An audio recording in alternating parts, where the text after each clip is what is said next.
Muy buenos días, bienvenidos a Encuentro con Julio Villagrán, una mañana de lunes 18 de junio. Estamos ya listos para poder llegar hasta sus hogares con una nueva propuesta. Hoy me acompaña el sacerdote católico Edwin Baños, está conmigo, él es sacerdote de la diócesis de Santa Ana, precisamente es párroco de El Calvario en Metapán, es también director de una radio católica, Radio Fe y Alegría, si no me equivoco. Fe y Vida. Fe y Vida. Y está con nosotros una persona que le gusta mucho, muy apasionado de los medios de comunicación. El padre Baños es aquel sacerdote que quiso pasar con una ayuda humanitaria hacia Guatemala en la época, en los momentos que vivíamos en la erupción del volcán de fuego, y las autoridades de Guatemala le impidieron ingresar en un primer momento, pero luego pudo ingresar y llevar su ayuda. Él me acompaña, vamos a hablar temas interesantes. Necesito que sigamos hablando del tema del agua, de la privatización del agua. El tema de Romero también es importante. Y de todos esos temas vamos a platicar con nuestro invitado, el padre Edwin Baños, a quien le damos la bienvenida. Padre, gracias por venir, gracias por madrugar tanto y estar con nosotros. Bien, buenos días. Recuérdese que el que madruga, Dios le ayuda. Bueno, qué bueno. Y entonces este lunes, creo que comenzamos así la semana. Hemos madrugado para estar en este programa y compartir. Gracias por la invitación y a sus órdenes. Perfecto, padre Edwin Baños. Vamos a tener tiempo para poder platicar de temas importantes para el país. El padre Baños tiene una opinión muy autorizada también en la Iglesia Católica para poder hablar sobre estos temas que son temas sociales de mucha importancia para nuestro país. Esa es la propuesta que tenemos para todos ustedes en esta mañana de lunes. Quédese con nosotros. Ya estamos en Encuentro con Julio Villagrán. Gracias por preferir quedarse con nosotros. Esta mañana de lunes platicaremos con el padre Edwin Baños, sacerdote católico, para hablarse de los temas coyunturales, de los temas que al país también le preocupan. Hay un tema que es importante, el tema de la privatización del agua. La semana pasada muchas organizaciones se pronunciaron en contra de la privatización. La misma Iglesia Católica lo ha hecho, la Universidad Centroamericana también lo ha hecho.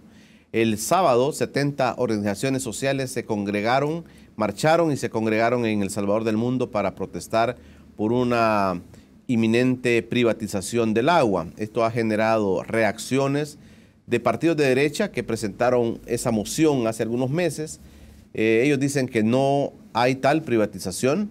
Ellos dicen que es más bien una manipulación que se está haciendo del tema, que la misma Iglesia Católica ha sido incauta y ha caído en cuestiones ideológicas, en cuestiones de intereses partidistas, ha dicho el presidente mismo de la Asamblea Legislativa, el doctor Norman Quijano. Y otras voces pues también se han alzado sobre este tema. Definitivamente el tema da para más. Insinúan que hay una ignorancia de la Iglesia Católica o una malicia en cuanto a su posición sobre el tema del agua. La Iglesia Católica el fin de semana también ha dicho y ha anunciado una campaña de recolección de firmas. El mismo cardenal Gregorio Rosa Chávez ha dicho que este es un tema de vida o muerte. Así lo ha calificado el cardenal y han iniciado una campaña dentro de la Iglesia Católica de recolección de firmas para evitar la privatización del agua. Pero para que nos amplíe más esta información y para que nos cuente detalles está el padre Edwin Baños. Padre, este tema es un tema vital para el país, es un tema que la gente está preocupada. La privatización es pasar de manos del Estado el agua a un control de la empresa privada. ¿Cómo lo ven ustedes este tema, padre? Muy bien. Fíjese que siempre que se va a tomar una decisión, uno tiene ventajas y desventajas, ¿no? Cuando se toma una decisión, siempre hay gente que está a favor y en contra. Como Iglesia Católica hemos sido señalados fuertemente, criticados por esta acción que se está haciendo en defensa de un bien natural, de un bien público. En el comunicado que lanzó la Conferencia Episcopal el día jueves, también hacía referencia a lo de la minería y ahora dice vamos con el agua. Quedó también ahí cuando estuvimos hablando sobre el aborto y yo quisiera deslindarme totalmente de banderas, de partidos políticos, ¿no? Porque cuando la iglesia habla, no lo hace en ese camino. Cuando la iglesia habla, cosa distinta es que alguien en privado lo haga. Eso es diferente. Y ya deberíamos de tener un documento firmado donde diga el padre es de tal partido, el padre es del otro partido, etc. Pero cuando nosotros hablamos como iglesia, lo hacemos pensando en la persona humana. Lo hacemos en el bien común. Lo hacemos desde la luz del Evangelio. Lo hacemos en una búsqueda de la verdad. Así es como se ha pronunciado la conferencia episcopal, así es como ha hablado el cardenal Rosa Chávez, así es como voy a hablar yo ahora. Y lo he dicho hasta públicamente en uno de mis tweets, que no estamos a favor de ningún partido. Solamente estamos a favor de que el agua, que es un recurso natural, pueda llegar potable, pueda llegar seguro y a bajo costo a todos los salvadoreños. En estos momentos, Julio, me voy a desligar definitivamente de la palabra privatización, porque es la acusación más fuerte que tenemos hacia la iglesia. Dicen, la iglesia está diciendo no privatizar el agua y nosotros no la queremos privatizar. Entonces ahí es donde entramos en confrontación. Para que el agua se pueda privatizar aquí en nuestro país, se necesitaría en esta legislatura una aprobación de ley con 42 votos y luego esperar ratificación hasta otro periodo legislativo para que pase con 54 votos. Y eso se buscaría una reforma a la Constitución, pero eso no se va a hacer. Por tanto, no se busca privatización del agua desde el punto de vista legal y eso no lo va a hacer ningún partido porque no le conviene a nadie. Lo que se está haciendo es disfrazar la cuestión. Decir, no vamos a privatizar, pero la ponemos en manos privadas, que es la cuestión que está. En esta junta directiva que se pretende poner para la administración de este recurso hídrico, es la composición de 5. Nosotros sabemos, 2 de la empresa privada, 2 de Comures y 1 del Estado. Pero actualmente, Comures, que es la composición de los alcaldes de los 362 municipios en el país, la gran mayoría actualmente son del Partido Arena. Entonces, ahí harían, si ponen 2 el Partido Arena y 2 la empresa privada, entonces ya deja prácticamente volando al único del Estado.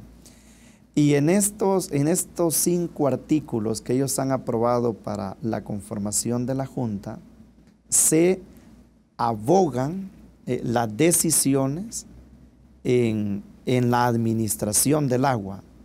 Aquí va una aclaración muy importante y es de la que no se habla y tampoco los periodistas han querido preguntar. No se quiere privatizar el agua. Lo que se quiere privatizar es la llegada del agua a las casas. Es que no pueden privatizar el agua. Eso sería muy fuerte decirlo. Lo que quieren privatizar es la llegada, la entrada del agua a su casa. No quieren, no estamos hablando de privatización de embotelladoras de agua, no, de eso no se está hablando, sino de la llegada. Puestos en este punto, nosotros vemos la realidad en el país y es que son más de 2.200 proyectos de agua rurales, estos proyectos de agua rural, ¿no?, que abastecen a más de 2 millones de salvadoreños. Y según informan, es más los que abastecen estos proyectos que lo que hace ANDA, ¿no? Entonces, una vez se conforme esta junta directiva y se quieran conjuntar todos estos proyectos y ya ellos tengan la capacidad para decidir precios, ahí es donde se podría desbalancear y poder hacerle difícil el acceso a muchas personas. La iglesia no está ignorante de todas estas cosas, padre, como se insinúa, Fíjese como que la gente de derecha está diciendo que ustedes están, de alguna manera dicen, son ignorantes de lo que están diciendo. Fíjese que nos digan ignorantes a la iglesia es bastante fuerte. Sería como que yo le dijera ignorantes a los de la empresa privada, o les dijera ignorantes a los diputados. Me da la impresión de que es cada uno en su rama. Yo por eso he dicho, no he venido a hablar aquí de política, yo no he venido a hablar aquí de derecho civil, solamente he venido a hablar de la posición de la iglesia y en favor de la verdad y de la justicia en nuestra área. A mí me suena muy fuerte eso, que me digan ignorante. Yo he estudiado 8 años. He estado en universidades, 2, 3 universidades. El cardenal, ¿cómo le voy a llamar ignorante al cardenal? Eso es imposible, ¿no? De hecho, el cardenal Rosa Chávez tiene una admiración muy grande por su capacidad intelectual, ¿no? En América Latina, o sea, no por poco. Bueno, en el mundo, padre. El mundo ahora con ser cardenal, ¿no? Entonces, esta es un poquito la realidad en esta posición que tenemos como iglesia en favor de los más desprotegidos respecto del agua. Quiero que nos cuente, cuando regresemos después del corte, que nos cuente un poco sobre el tema de la recolección de firmas que ustedes han iniciado, que nos cuente dónde nace esto. Sin duda nace del tema de no querer que el agua se privatice, pero también cómo se va a recolectar estas firmas y qué es lo que ustedes esperan de la población católica en este caso. De eso vamos a platicar cuando regresemos. Yo quiero hacerle una recomendación a aquellos que hoy en este tema del Mundial de Fútbol están pensando dónde ir a comer. Hay una propuesta interesante, Flying Wings.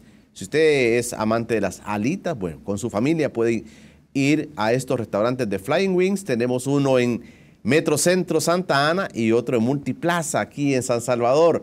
Una opción interesante para que usted pueda probar las alitas con sus respectivas salsas. Esa es la propuesta que le estamos haciendo para que usted pueda visitar Flying Wings. Eso es en Metro Centro Santa Ana y en Multiplaza en San Salvador. Ya regresamos.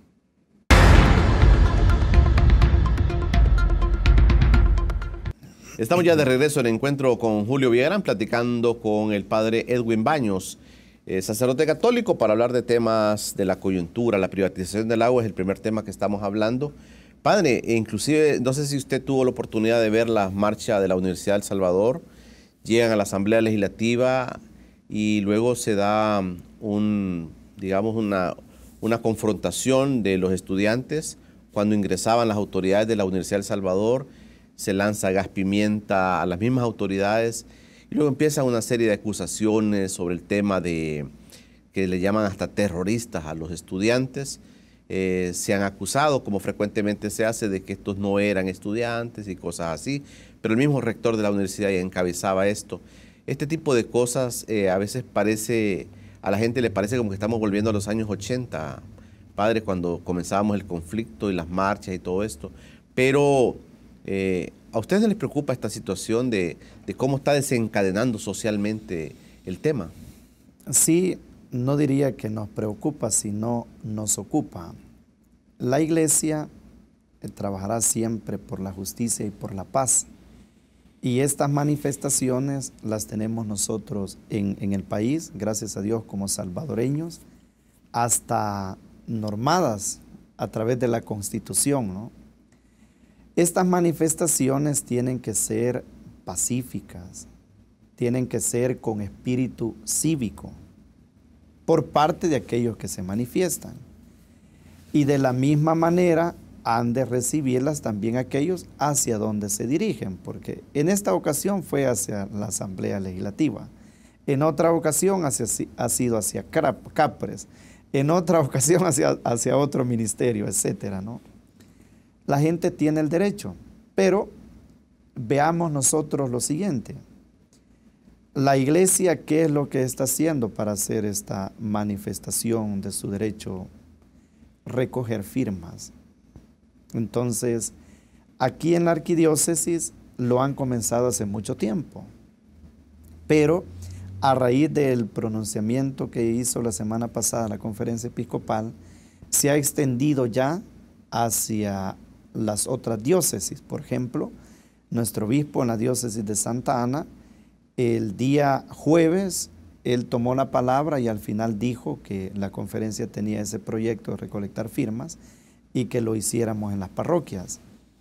Si hablo de la parte más cercana, que es la Vicaría San Pedro Apóstol en Metapán, compuesta por 10 parroquias, nosotros tenemos un grupo de WhatsApp como sacerdotes y ahí nos estamos comunicando, y lo que hicimos fue esa recolección de firmas ayer y ya las damos esta semana y luego que las hagan llegar aquí a la arquidiócesis.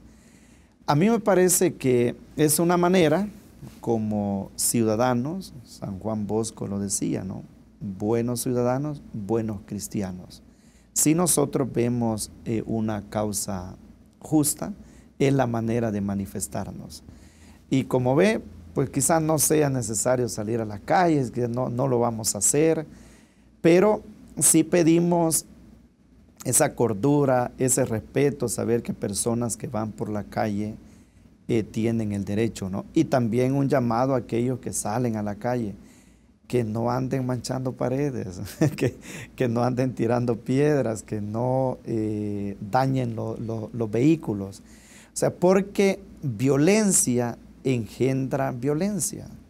Y nosotros los humanos tenemos un don maravilloso, y es que podemos hablar. Y hablando es como nos entendemos. Entonces ese sería el llamado. Y el problema está cuando alguien tiene la fuerza, cuando alguien tiene, pues eso, el mango por el sartén, el tema de dar una orden, ¿no? Eso es lo que tenemos que cuidar. Fíjese que hay una frase que se le atribuye al Papa Francisco, pero como de repente salen muchas cosas, ¿no?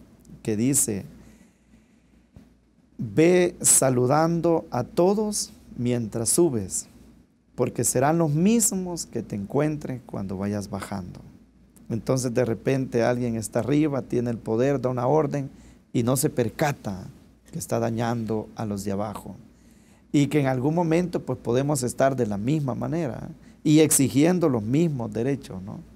Entonces el llamado sería eso, ¿no? Que cualquier manifestación que hagamos sea en paz. ¿Qué llamado están haciendo ustedes con este tema a la población? La recolección de firmas es importante porque ha habido también algunas observaciones que lo estamos diciendo en las misas, que se le está obligando a la gente, y eso no es cierto.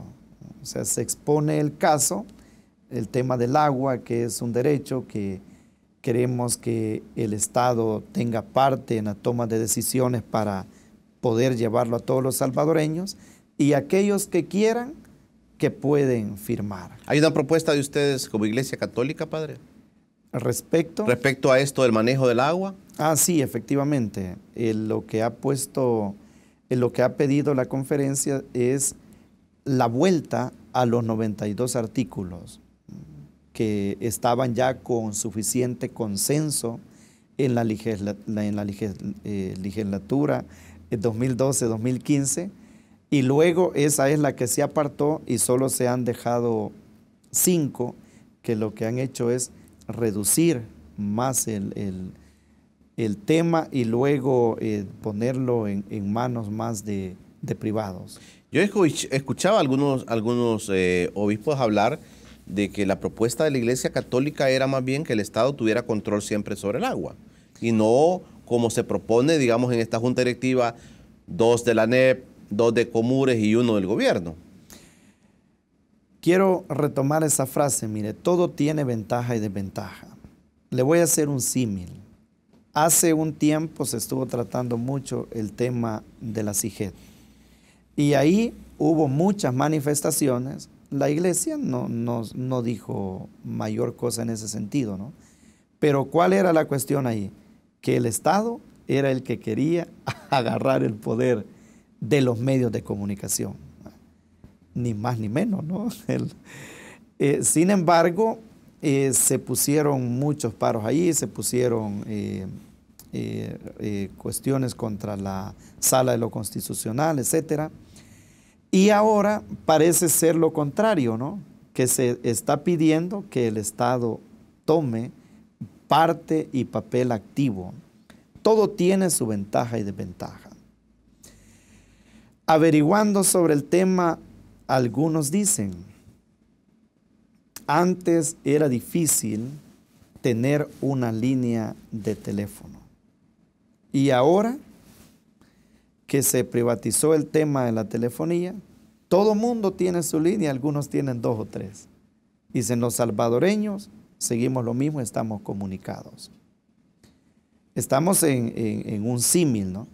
El agua es distinto. O sea, la telefonía, usted puede vivir sin teléfono. Con el agua no podemos vivir sin agua. Por eso el cardenal ha dicho, este tema es vida o muerte. Pero el Estado tiene muy mala fama de hacer bien las cosas. Entonces, por ejemplo, en Metapán había un proyecto de agua. Lo había hecho la comunidad y llevaba agua a 2, 3 colonias.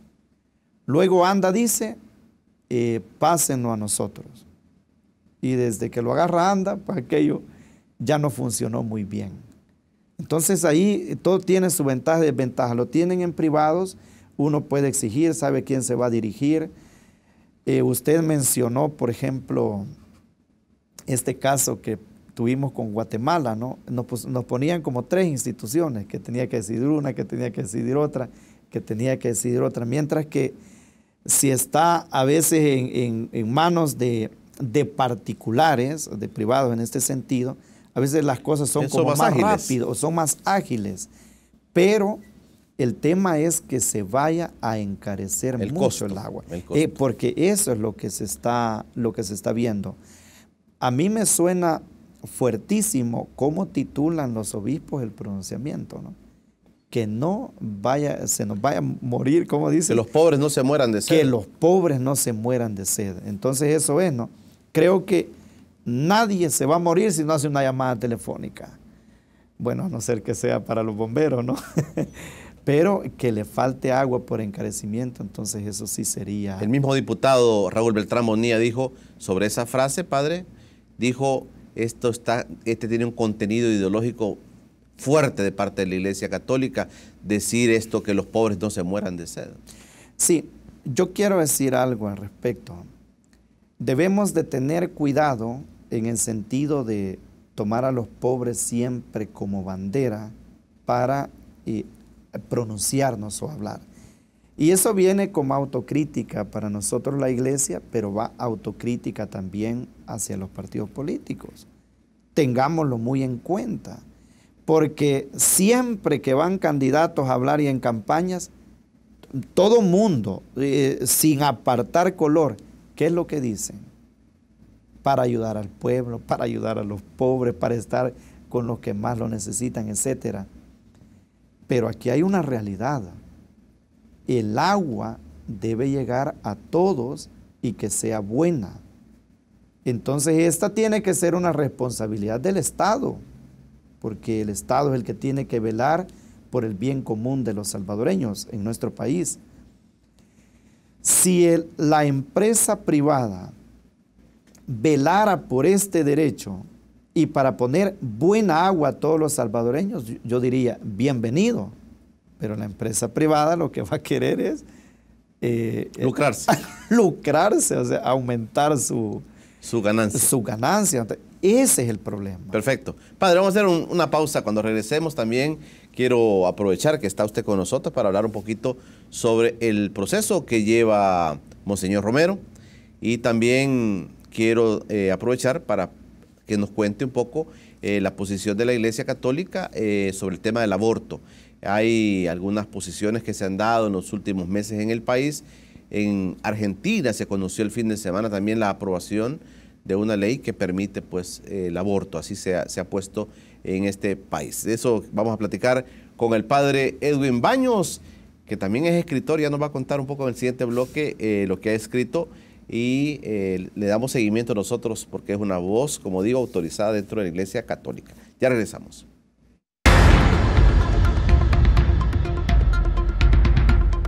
Estamos de regreso en Encuentro con Julio Villarán. Me acompaña en el estudio el padre Edwin Baños, sacerdote católico que ha estado siendo muy protagonista en estos temas de coyuntura del país.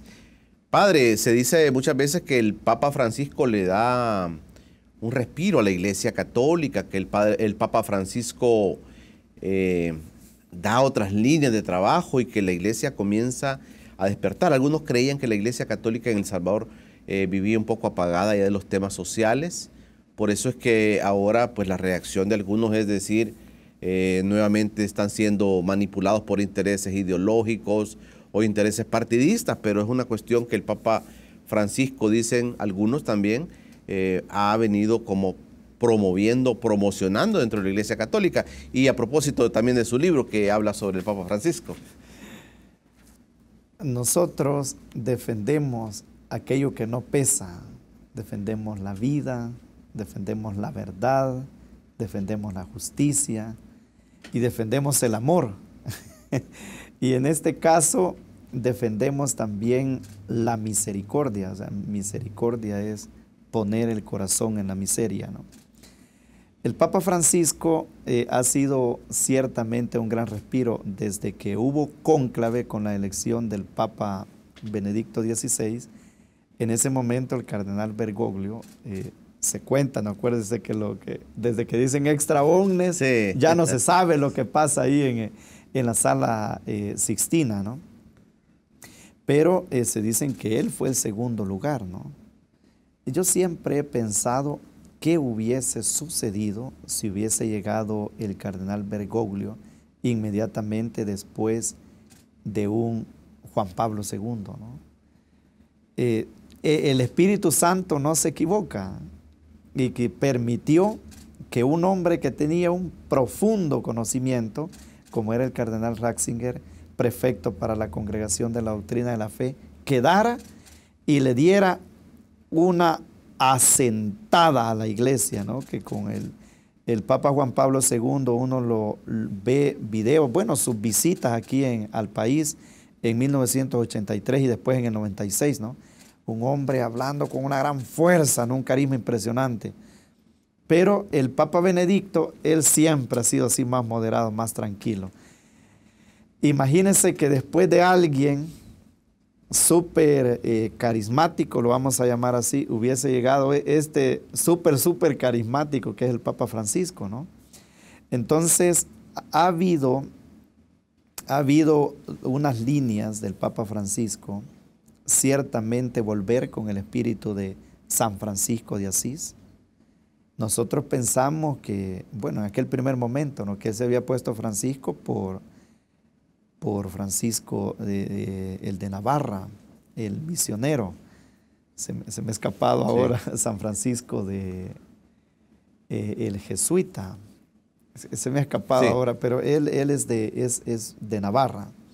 Pero no, él dijo, no, es por San Francisco de Asís. El cardenal Bergoglio comenzó en Buenos Aires con la idea de proclamar un año de la misericordia. Y ya no lo hizo solamente en Buenos Aires, Argentina, sino que va para Roma y él lo proclama para toda la iglesia. La misericordia es poner el corazón en la miseria. Este libro recoge intervenciones importantes del Papa Francisco durante ese año y voy a tener la oportunidad aquí de dejárselo a usted. No, muchas gracias. y dárselo, y que pueda leerlo y volver nuevamente a esos momentos importantes que vivimos en la iglesia. Y también pueden adquirirlo aquí en librerías en San Salvador. En San Salvador se puede adquirir el libro. Misericordia, según el Papa Francisco. Según el Papa Francisco. Ese es el libro del padre Edwin Baños, que gracias, padre, por el obsequio. El Papa Francisco escribe Laudato Si, una encíclica que habla mucho de la vida. Y algunos dicen, de esto nace la inquietud de la misma Iglesia Católica en El Salvador por el tema de la minería, por el tema del aborto, por el tema de la no privatización del agua, temas que están relacionados íntimamente a la vida, padre. Sí, el tema es que no es solamente el Papa Francisco el que ha escrito sobre temas sociales de la iglesia. Pero hablando de la frescura que le ha dado, digamos. Efectivamente, eso sí, viene desde mucho antes. Por supuesto. Y él ha hablado en ese documento de la casa común. Tenemos que cuidar nosotros lo que Dios ha puesto en nuestras manos. Y eso, llámese tierra, llámese agua, llámese aire, llámese luz, llámese familia. Fíjese que a mí me llama la atención porque cuando usted me llamó me dice, padre, nosotros queremos saber qué es lo que usted hace y cuál es su trabajo. Y dije, pues qué bonito ir a hablar a este programa sobre lo que yo hago. Si yo celebro misa, yo presido horas santas, yo paso confesando, soy director de una radio, formamos a los locutores, tenemos formación teológica. O sea, yo voy a dar la unción a los enfermos, voy a visitar los hospitales. Yo hago todo eso, pero cuando tengo que hablar en defensa de un tema social y que es para el bien de la humanidad, pues aquí estamos. Y el Papa Francisco lo hace para el mundo. Cuando nosotros tenemos acceso a estos documentos, a veces cosas que él dice, decimos, pues aquí en El Salvador esto no lo estamos pasando. Pero de repente vienen cosas que decimos, justo es lo que estamos viviendo en El Salvador. Entonces, ese impulso que hemos recibido del Papa Francisco en estos temas sociales es parte de la inspiración, pero sería muy atrevido decirlo, pero al ver un problema, haya documento o no documento reciente de Roma, yo creo que es obligación moral y es parte de los pastores de la iglesia, pues pronunciarse en favor de la persona. La gente cuando ve cómo avanza el mundo, padre, en muchas cuestiones, la gente dice, bueno, llegará el momento de que la Iglesia Católica acepte algunas cosas. Puntualmente yo quiero preguntarle, algunas organizaciones sociales del país están abogando por que se permita de alguna manera dentro de algunas causales del aborto, que se permitan algunas. ¿Qué les parece a ellos que son muy humanitarias, que serían muy humanitarias, sobre todo para la mujer? La posición de la Iglesia Católica sigue siendo firme en el tema de no al aborto. Es que no diría no al aborto, sino sí a la vida, que es totalmente lo contrario, porque siempre tiene que ser el espíritu positivo. Oiga, usted y yo que hemos nacido, no queremos morir. Entonces, una persona que ni siquiera ha nacido y ha disfrutado este mundo, que ya le quitemos nosotros la vida, eso no cabe o no debería caber en un cerebro humano, ¿no? Porque Dios ha impreso en nosotros la semilla de la inmortalidad. Usted no se imagina cómo recibo yo personas de 80, 90 años, que ya bien ancianitos, ya con muchísimas enfermedades, pero no quieren morir. ¿Por qué? Porque la vida, ¿no? Entonces, cuando decimos que la iglesia se mantiene firme, es porque defendemos ese don maravilloso de Dios que se llama vida. Hubo mucha revuelta aquí en el país y tuvimos que pronunciarnos, pero hemos de agradecer a los padres de la patria, en este sentido los constitucionalistas, que, valga la redundancia, en nuestra Constitución está la defensa de la vida. Y en muchas leyes de segundo grado también se dice desde el momento de la concepción hasta su término natural.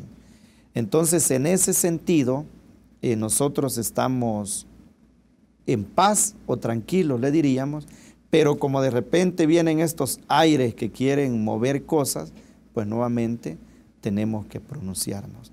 Porque ha habido acusaciones hacia nosotros la iglesia cuando dicen, ¿por qué salieron a la calle con lo de la minería? ¿Por qué están pidiendo firmas con lo del agua? Y cuando se trata de la vida, no. Es que no hace falta, porque eso está garantizado en nuestra legislatura, en nuestras leyes.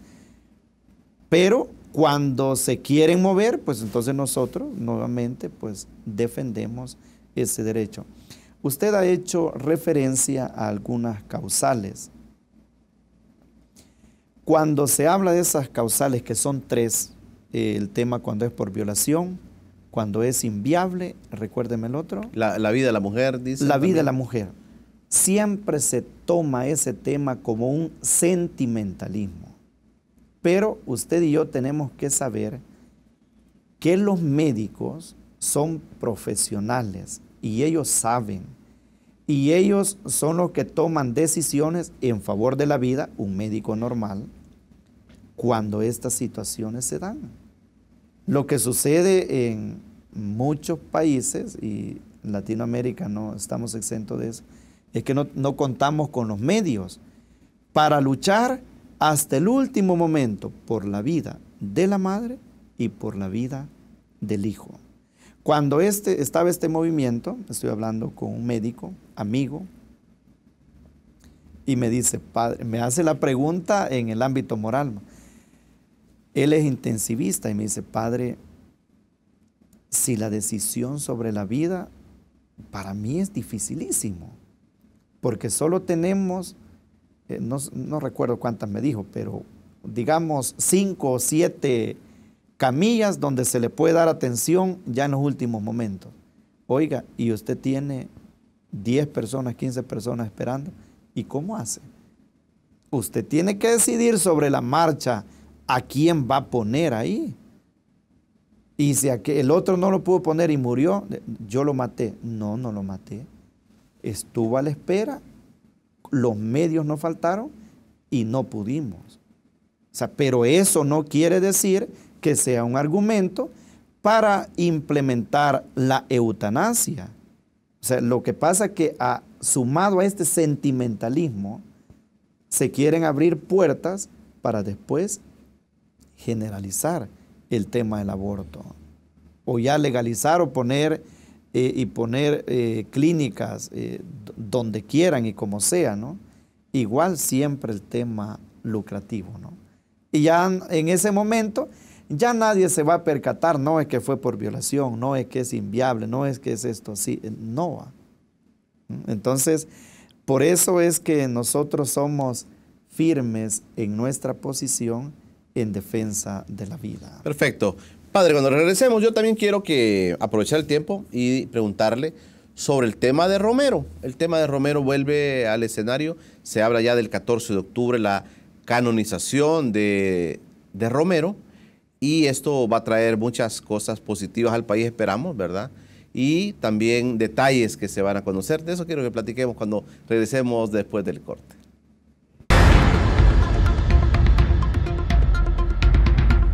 Estamos de regreso en Encuentro con Julio Villagrán. Me acompaña el sacerdote católico, el padre Edwin Baños, originario de Santa Ana, de Coatepeque, pero también está trabajando en Metapán, ¿verdad? Ya fronterizo. ¿Y lograron pasar la ayuda para Guatemala, padre? Sí, efectivamente. Voy a aprovechar así en pocas palabras, ¿sí?, contarle un poco la situación, porque en Metapán somos 10 parroquias, bueno, abarca Texas, ¿no? Y luego hay 2 radios. Nos pusimos con 2 acopios. Entonces, el primer día que íbamos con las primeras donaciones, estaba lo del primer acopio y nosotros nos estábamos preparando para el otro. Cuando ellos tuvieron esa dificultad, fue que Eso fue miércoles.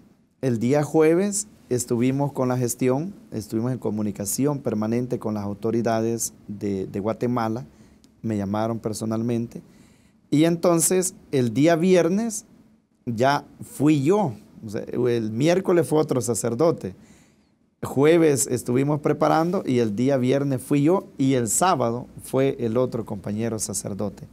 Entonces se hizo de alguna manera presión mediática por lo que nos aconteció y pudimos pasar. Ambas donaciones, el destino fue Esquipulas y ya de Esquipulas Cáritas hizo el traslado para Guatemala, capital, y luego hacia los lugares. ¿No fueron ustedes al lugar propio? No pudimos ir. Fíjese que yo lo que tengo en mente en estos momentos es pedir donaciones de medicina, nada más, medicina, pero estoy esperando una lista de Monseñor Hugo Palma, que es el obispo de Escuintla, y poder ir con una donación de medicina hacia ellos, ¿no? Pero siempre en las fronteras nosotros tenemos que respetar, evidentemente, pues todos esos trámites, ¿no? En eso estamos trabajando. Perfecto. Padre, se nos viene el tema de San Romero. La iglesia se prepara para este acontecimiento. Efectivamente, es lo que estábamos esperando y ha llegado, ¿no? Ha sido una gran noticia desde que el Papa lo dijo el mes pasado. Y en estos momentos preparándonos, por primera vez lo voy a decir, después me van a reclamar los feligreses allá en Metapán, que ya tengo el permiso del obispo para ir a Roma. Así es que, si Dios lo permite, allá estaremos para participar en vivo, en directo y a todo color de la canonización. Es parte de la comitiva de la Iglesia Católica para estar allá. Es que me suena fuerte decir parte de la comitiva. Voy como, no, pero como un sacerdote. Del grupo sí. de sacerdotes. Sí, voy con el grupo de Radio Paz. Entonces, ahí van como comunicadores. Efectivamente. ¿Qué le va a traer esto al país, padre? Queremos que le traiga pues, mucha bendición, mucha intercesión de Monseñor Romero para todos aquellos que lo buscamos con un corazón sencillo y sobre todo que imitemos su ejemplo. Un hombre que fue muy comprometido. De Monseñor Romero nosotros lo que tenemos que ver es que fue un hombre de Dios, fue un pastor, fue una persona consagrada y eso es lo que no debemos de perder de vista nunca. Luego recuerdo en aquellas primeras palabras del cardenal Rosa Chávez, ¿no?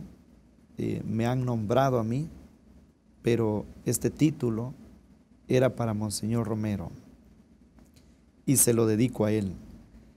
Entonces yo creo firmemente que Monseñor Romero nos ha traído ese primer cardenal a nuestra, nos ha traído ese primer cardenal a nuestra nación. Esperamos que traiga tras de sí muchos santos más, porque eso es, él es el primero, abre puertas. Y yo he sido una persona de principios y he dicho desde hace muchos años en mi vida, si otros han podido, ¿por qué no voy a poder yo? Y yo creo que ese tiene que ser el pensamiento de muchos salvadoreños. Si Monseñor Romero, un salvadoreño nacido aquí en la parte oriente del país, ha sido santo, ¿por qué no voy a poder ser santo yo? Algunos inclusive que no son religiosos, padre, han dicho que la figura y el momento que se da de la canonización puede haber sido más de 30 años que se da después de que la gente creía que iba a ser una forma muy rápida, que la iglesia lo hiciera santo. La gente dice, bueno, se da en este momento un país sumido en problemas sociales, en el problema básico de la delincuencia que tanto golpea, y la gente dice, y el mismo cardenal Rosa Chávez ha dicho que esto sea como un punto de inicio de una reconstrucción moral del país. Sí, que la intercesión de Monseñor sea poderosa para los que toman decisiones aquí en el país, tanto la clase política como la clase eclesiástica, ¿no? Y luego que nos pongamos de acuerdo nosotros, ¿no? Es que a mí lo que me molesta, y se lo voy a decir con toda sinceridad, es cuando queremos engañar a la gente, cuando queremos disfrazar la realidad. Eso es lo que vemos. Entonces, cuando eso se da, es cuando se entra en confrontación, ¿no? Es que tú estás diciendo esto, pero quieres decir lo otro. Sí, pero tú dijiste lo otro, pero quieres decir esto. Entonces, contando con la intercesión de Monseñor Romero, pongámonos de acuerdo nosotros que estamos aquí. Él ya partió hacia la casa del Padre hace 30 años. Y después de eso, o sea, más de 30 años, ¿no? Y luego de su partida, mire todo lo que ha vivido el país. O sea, 12 años de guerra, acuerdo de paz en 1992, todo este proceso de reconstrucción de la democracia. Trabajemos por vivir en paz y en armonía. Es que para mí no son cosas difíciles. El problema es cuando hay intereses. Entonces este es el momento en que nosotros que vivimos ahora, que estamos aquí, y no nos olvidemos, un día vamos a partir, pongámonos de acuerdo y dejemos un buen país. Pero tenemos que hacerlo nosotros. ¿Monseñor Romero sigue dividiendo al país, padre? No, lo contrario. Monseñor Romero desde el cielo intercede por la unidad. O sea, como que me diga, padre, usted por ser sacerdote, por llevar el clériman divide. No. El día que yo trabaje por la división, entonces seré un instrumento de Satanás. Pero no, yo como sacerdote, consagrado, ministro de Dios, trabajaré siempre por la unidad. Yo así les digo, no se imagina usted cuando llegan los matrimonios con problemas. Uno de repente juzga que dice, por reparación sería mejor la separación. Pero yo desde entrada les digo, trabajaré siempre por la unidad de ustedes. Y lo digo también en un ámbito social, trabajaré siempre por la unidad. Y se lo puedo decir a los partidos políticos, trabajaré siempre por la unidad. O sea, no, a mí me encanta, o sea, tengo, no sé llamarlo amigos o conocidos, ¿no? Diputados o ministros. Y a mí me encanta hablar, o sea, veo que somos personas, veo que en definitiva ese deseo de bondad del corazón, ¿no?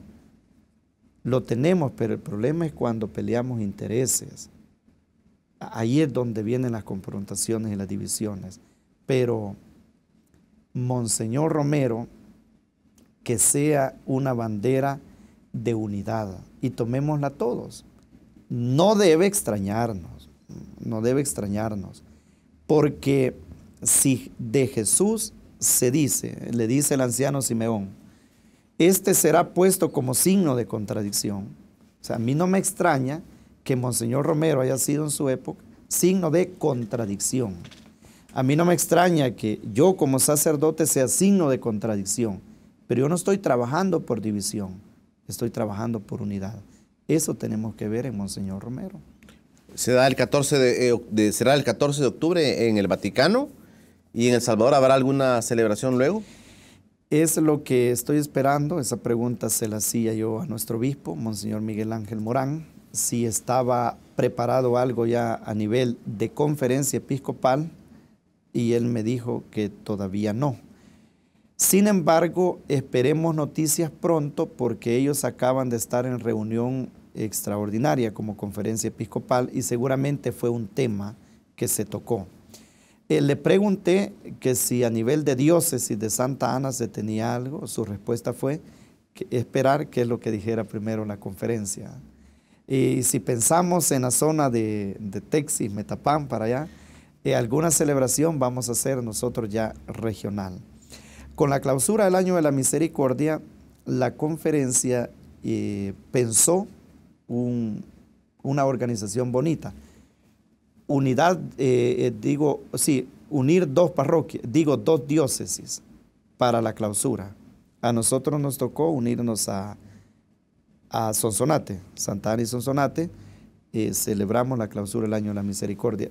Podría ser esa línea que tomen nuevamente para celebrar la alegría de la canonización de Monseñor Romero. La gente me está preguntando, padre, sobre el tema de las firmas. ¿La gente puede ir a buscar su parroquia para poder firmar sobre el tema de la no privatización del agua? Bien, pueden abocarse a la parroquia. Espero yo que todos los párrocos tengan páginas a disposición. Pero si eso no fuese así, en mi fanpage, Padre Edwin Baños, ahí está la hoja. Pueden descargarla, firmar ustedes como familia y luego buscar a vecinos y llevarla, si aquí se facilita, directamente al arzobispado. O también mandarla por correo para que lo hagan de manera directa hacia el arzobispado, que es donde se están recogiendo. Padre, queremos agradecerle que ha venido con nosotros, que haya madrugado tanto para venir desde Metapán hasta nuestros estudios, pero ha valido la pena. Le agradecemos su posición, le agradecemos su palabra en esta mañana de lunes y que el país viva con mucha esperanza, que es lo que deseamos todos. Muchísimas gracias a usted por la invitación. Desde que nos comunicamos fue una comunicación muy grata, amable, gracias. Y luego a todos nuestros televidentes que han estado ahí, que Dios los bendiga siempre y que no les quepa la menor duda. Como iglesia buscaremos siempre la verdad, la justicia, la paz y trabajaremos siempre por la unidad de nuestro país. Que no les quepa la menor duda. Gracias. Gracias, padre. A todos en casa, gracias por haberse quedado con nosotros. Quiero también informarles que a partir de este día, lunes, por la mañana, de 6:30 a 7 de la mañana, estamos transmitiendo un noticiero internacional interesante, muy bonito, es RT Noticias. A partir de este lunes ya hemos comenzado nuestra actividad noticiosa también en TVX y pues le damos bienvenida también a nuestro aliado RT Noticias. Usted puede quedarse muy informado, bien informado desde las 6:30 de la mañana y luego el espacio de la entrevista de encuentro con Julio Villagrán será hasta mañana. Pasen todos un feliz día.